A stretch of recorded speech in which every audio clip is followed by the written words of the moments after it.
The OECS Commission observes World Water Day this March 2023 and promotes the theme of accelerating change. In 2015, as part of the 2030 Agenda, the world committed to Sustainable Development Goal 6, Water and Sanitation for All by 2030.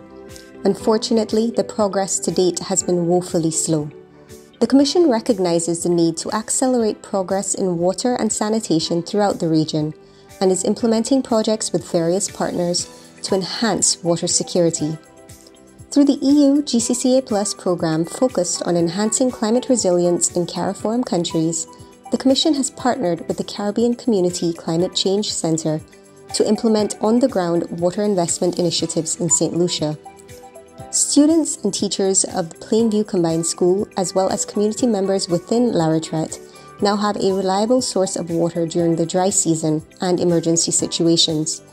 The quantity and quality of water available in the Vanna catchment and within the Debarra community will be enhanced through a combination of nature-based solutions in the form of tree and vetiver planting for riverbank protection and grey infrastructure including an improved intake and a solar-powered water treatment plant. Due to the interconnected nature of our island's landscapes, what we do on land affects the rivers and seas. We all have a part to play, and the time to act is now. We can work together to ensure that we have a water-secure future. Let's all do our part. Water is life.